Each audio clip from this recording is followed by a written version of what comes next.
Yeah, kanta ko to para sa'yo, classmate.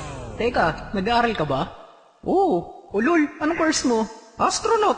Ba't astronaut? Pupunta ako sa araw. Sa araw? Mainit doon ah. Gago, di gabi ako pupunta ron. Teka, may gagawin pa akong kanta eh. Okay, game. Hambog ng Sagpro Crew. Unang araw pa lang minahal na kita. Bakit ba ganito ang aking nadama? Di man kita lubusan pagkilala. Ano naman, basta mahal kita. Unang araw sa school, ako'y nasa eskwelahan. Uniforme ay cool, baka may maeksenahan. Syempre, merong bagong chicks ngayon nag-enroll. Kaso yung iba mukha pang shake, rattle and roll. Oh, pero iisa ang agaw pansin. Isang babaeng kumakain mag-isa sa kantin. Tapos lalo pa akong natuwa at lalong sumaya nung nalaman ko ang crush ko, classmate ko pala. Haha.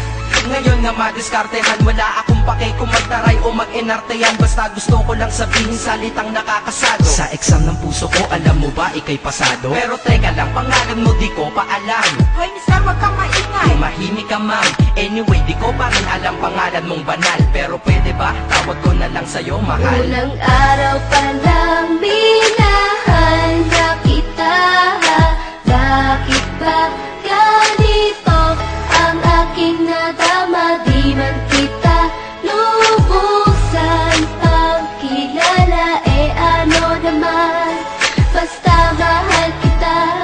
Second subject, andun kami sa may lab. Hindi ako nakikinig, titig ako kay may love. Oo, love na nga kita, L-O-V-E. Di ko dama ang pagod ko kahit na mag-PE. Pag topic ay busy, ito'y hindi easy. Kaya ikay busy, pero ako'y sisi.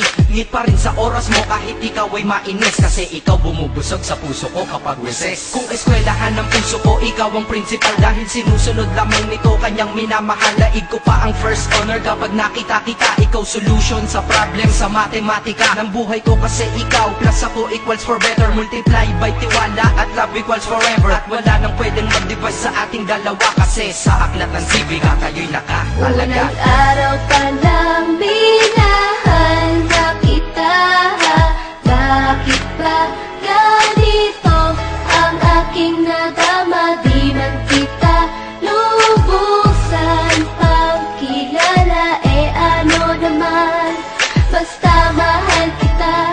Tumatanggi ako sa tropa pag sinabing kating tayo, kasi mission ko sa aking pagpasok maging tayo. Yayayain lang nila ako sa bilyarang kalapitan. Bakit pa ako dun sasama kung sa iyong tabi kalangitan? Diba tama aking katwiran? Sa eskwelahan dun lang kita natatabihan. Kapag ikaw ang seatmate ko, ayoko nang lumisan. Sana dito na lang tayo at walang uwian. Dang, baliw na ba ako? Hay nako, lagot sa aking assignment quiz at exam, pangalan mo sagot. Lagi kong hinahanap ang iyong essence at presence, kasi kinukumpleto mo ang nonsense na sentence. Kaya di na-absent, you're the angel God sent. Ayos ba ang accent? Syempre laging present. Di nawawala sa school, laging lumalapag, kasi ikaw ang dahilan kung ba't ako nagsisipag.